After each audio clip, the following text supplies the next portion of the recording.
Yo, what's up everybody? I'm Gymkhana Josh and I have something kind of cool to share with you today. What I have in my hands here is something special.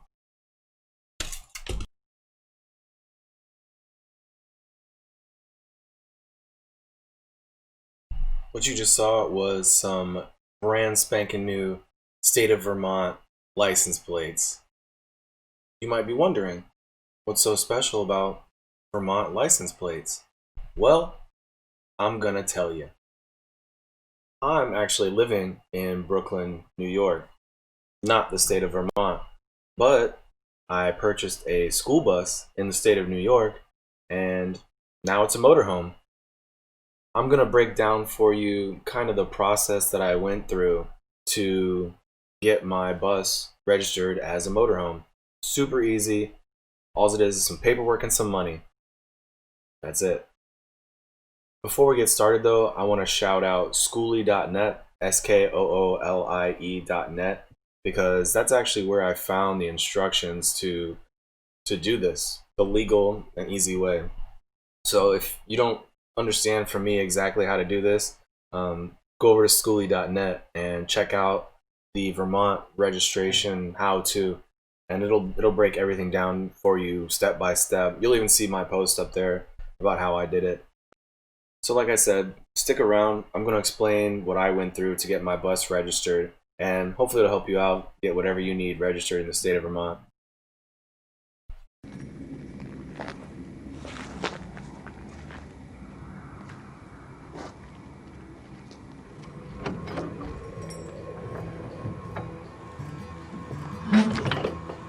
Send me to my grave. Tell you about this little lady in my life. Send me to my grave. Relationship. Since neither of us ever really agreed Yes, to my yes, knowledge. yes. But I love her though. And I think she I loves gotta me. speak me. But you know how relationships go. Now check it out now.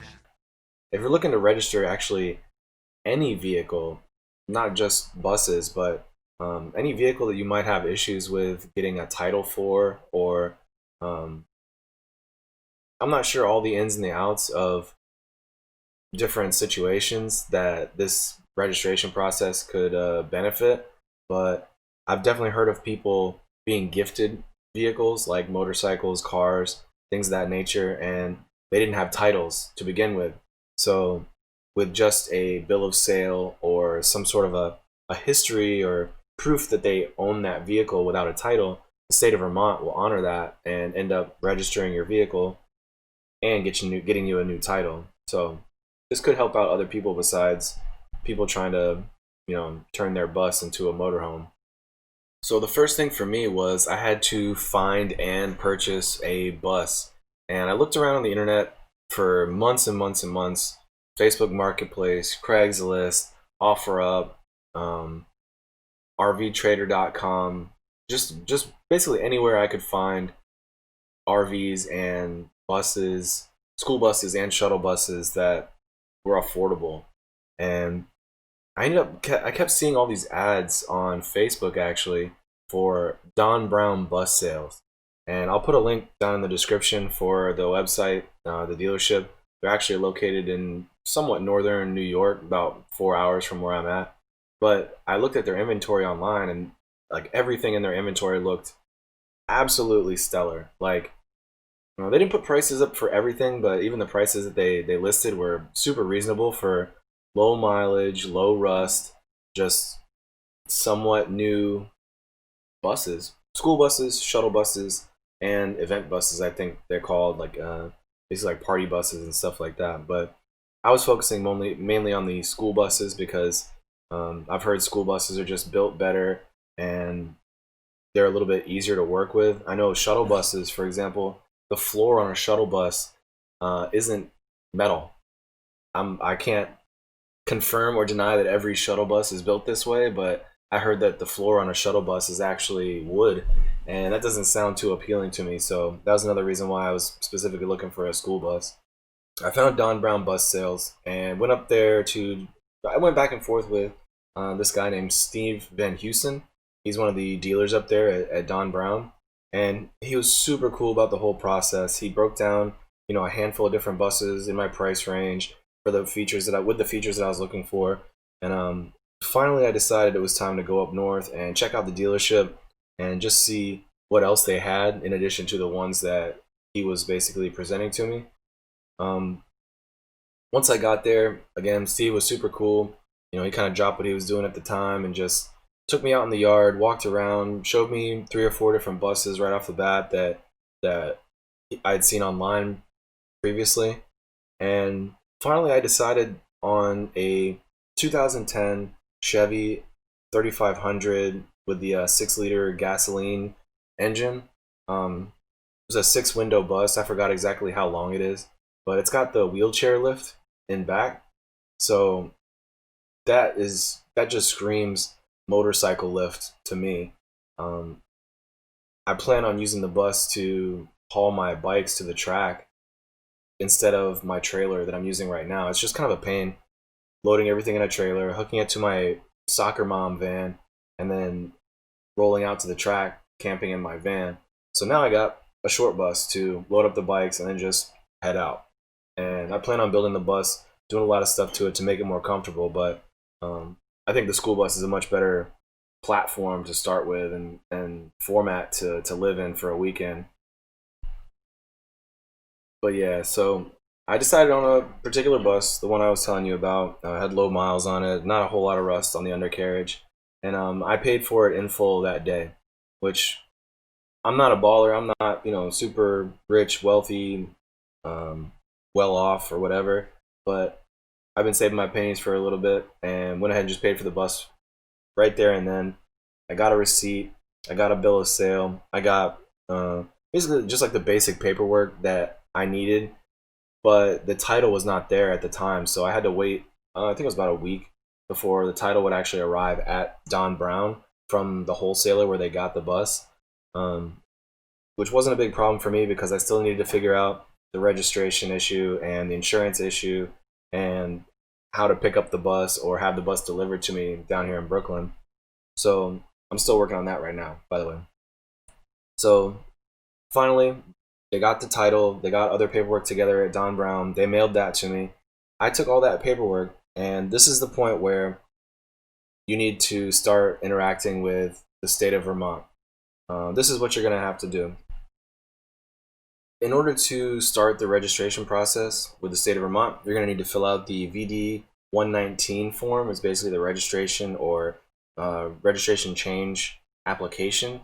I'll put a link to it down in the description below as well, just so you can click the link, go to the site, download it, start filling it out. And I'll walk you through real quick what I did on the VD 119. It's pretty self-explanatory, especially if you go off of the how-to on Skoolie.net. But I'll just do a quick rundown of what I did. I didn't exactly follow the instructions that were there for my situation. I'll show you what I did right now. Okay, so this is the VD 119 form. First thing you got to do is select or check the owned section in block 1. I think most people that are buying older school buses or are getting gifted older vehicles, they're not leasing them, so make sure owned is selected. Fill out your email, your name, your phone number, your address, your gender, and your date of birth. Then next, skip down to block 3B. Fill out the information about the dealer or the person that you bought the vehicle from, including the date. Next, in block 4, select new registration, and then jump over to the right side where it says registration/plate type, and select the one at the bottom with a blank space. Type or write in Motorhome, and then in the blank space to the right of that, type or write the number 19. 19 is the number that's given to Motorhome and some other type of vehicle, but specifically for my purpose, I use 19 for Motorhome. Next, block 5, enter the information about your vehicle. Now, I had a title from the dealer, so I entered all the information here exactly as it was on my title. Make, model, year, should all be exact. Under the body type, I typed Motorhome. Enter the color, mileage, check miles over on the right, and then enter the VIN number below all this.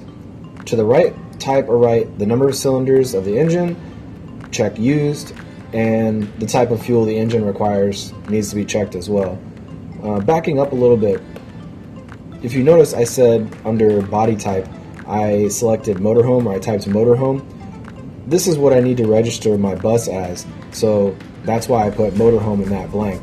It's the only bit of information on this entire form that I didn't write exactly what's on my title. To be honest with you, I'm not even sure, now that I think about it, what the original title said on it, but I need to register this as a motorhome. It's going to be used as a motorhome, so that's why I put motorhome. Down in block 6, I entered the purchase price for my vehicle, which is what I paid out the door at the dealership. This included sales tax and inspection fees, etc. So when you look at my paperwork from the dealer, it breaks down an itemized list of everything that I paid for and the grand total. That grand total price is what I wrote in block 6. On the right, block 9, I typed $140 since I was registering the vehicle for 2 years, and then typed $35 next to title since I was sending my original title and needed a title sent to me. If you're only registering your vehicle for 1 year, it's $70. So obviously for your situation it might be a little bit different, but I paid $140 for the registration and $35 for the title. 2 years and a title. At the bottom of the form, sign and date. Don't forget that, otherwise this whole thing is a loss. Sign and date, and that's really all you need to do for the VD119. And just to reiterate one more time, remember the selections that I made are going to be specific to you and your vehicle. You're not going to copy exactly what I write on my forms if you have other situations, other circumstances around your purchase. For example, if you were gifted the vehicle, or if you didn't pay, a retail price for it, or you didn't pay sales tax, there's going to be little things that are different. Honestly, I would recommend going over to skoolie.net and reading through the forum about Vermont registration, and that'll actually break down a little different nuances, all the little different nuances that other people have experienced in registering their vehicles. Obviously, too, your costs are going to be different based on how long you want to register the vehicle and whether or not you need a new title. So blocks 3B and 4 might be different. Now, when I received my plates in the mail, I noticed that the DMV rep had written some items on my form, and it looks like maybe they corrected some things for me. I wouldn't have made these edits myself. I just put in the information found in the title, except for the body type. Now, I'll show you a little snapshot here of the pen markings that the DMV rep put on my form. It looks like maybe the person just changed what was on the form so that it fits their, computer system or the way that they recognize certain vehicles. So as you can see here, the make, they abbreviated, the type, they changed to TK. I'm guessing that means like truck or something along those lines. You can see on the screen right now, they made pen marks that where it looks like it's indication to them how to input this information into the system. I wouldn't make those specific entries when I send the form in. I would just put what's on the title, let them write, let them change however they need to make it work. If you end up putting something weird on there, they might look at your form and not honor the information that you put on there. I don't really know. I noticed some people on the forum actually were getting pushback on a lot of different options they selected on the registration. It's kind of up in the air. It's a toss-up whether or not you get pushback or not. I got lucky. This is what I did, and I got lucky. I didn't have to actually provide any more information or any other documentation or anything like that. So take it for what it's worth. So once you've completed the VD119 form, print it out, sign the bottom, put this in a 8x10 like envelope or whatever size mailing media you'd like to send to the state of Vermont. It's not entirely necessary to do like the next day tracked whatever, unless you're kind of paranoid about that sort of thing, and then it's up to you. But in this package that you're sending to Vermont Department of Motor Vehicles, you need to include your VD119 form, the registration that you just filled out. Also include your original title if it's under 15 years old. There's certain specifications, there's certain things that you need to take note of when you're doing this process. Not everything's going to be the same as my situation. I would reference the Skoolie.net walkthrough because I really don't have time to go through every little nuance of the registration. I'm just going to tell you how I did it for me, for my situation. If it lines up for you, perfect. If not, I would recommend going to Skoolie.net and actually seeing other people's experiences with their situations. You know, for example, somebody with a much older bus, or a bus without a title, or a bus that you didn't buy from a dealer. You know, there's little things here and there that might change depending on your situation. So, like I said, if you feel uncomfortable approaching this task, just using the information that I'm giving you here, then just go over to Skoolie.net. That's a wealth of information right there, and that's what I use to get this whole thing done. So again, you filled out the VD119 form, put that in the package. Include your original title. If it's less than 15 years old and you have a title, include your original title. I also included all copies of the paperwork that I received from the dealer. So they gave me things like a bill of sale, a receipt, a New York State inspection form, which basically showed that it passed the state inspection. They also gave me kind of a history of sale from the wholesaler to Don Brown bus sales. I included a copy of that as well, not originals, but copies of that as well. And just basically anything that I could to prove that I had purchased this bus from the dealership. I might have given them too much, honestly, but I feel like it's better to send them more than enough and have them just process your paperwork versus having them contact you back and request other things from you. You know, it already takes long enough to get this done. I was super hyped to get this bus registered and insured and on the road, so I wasn't trying to go back and forth with the DMV at all. It's just a hassle. So send them everything and then some. You won't be let down. Also include in this package a money order. Well, I did a money order. You can do a check as well, but a money order written out to the Vermont Department of Motor Vehicles. And I included, the value of my money order was $175, which is going to cover the cost of $140 for 2 years vehicle registration. You don't have to do 2 years. You could do $70 for 1 year, but I figure if I'm going to be registering this vehicle and not wanting to deal with the hassle of transferring and all this other stuff later on, might as well ride it out for a couple years. So I did mine for $140 for 2 years registration, and I also included $35 for the title fee because since the bus is less than 15 years old, I sent them the original title. They're going to mail me an original Vermont title for my bus now. So just to recap that, my money order was for $175, $140 for the registration, $35 for the title. Also, if you've not paid sales tax on your bus, Vermont charges a 6% sales tax on that. Depending on whether you buy it from a private sale or there's other situations as well, you might not pay sales tax on your vehicle. I did. I bought from a dealership and I had the option actually. They gave me the option since I didn't have a New York address or like a New York license. They asked me if I wanted to pay the New York sales tax or if I wanted to pay Vermont when I register it. And I said, you know what? I don't feel like adding any more complication to my paperwork. Maybe in hindsight, I probably should have just paid the 6% sent to Vermont because New York sales tax is actually higher. But when I bought the bus, I went ahead and paid the like 8.25% sales tax to the state of New York. And that was documented. That's actually on the paperwork that I got from Don Brown Bus Sales. It says, you know, cost of this, cost of this, cost of this, cost of sales tax at whatever rate, amount of money. So there's proof that I actually paid sales tax to the state of New York. So I did not include any money to the state of Vermont on my money order for sales tax. If you haven't paid sales tax on your vehicle, or you can't prove that you paid sales tax on that vehicle, Vermont is going to require that you add another 6% of the cost of the vehicle to pay for that sales tax.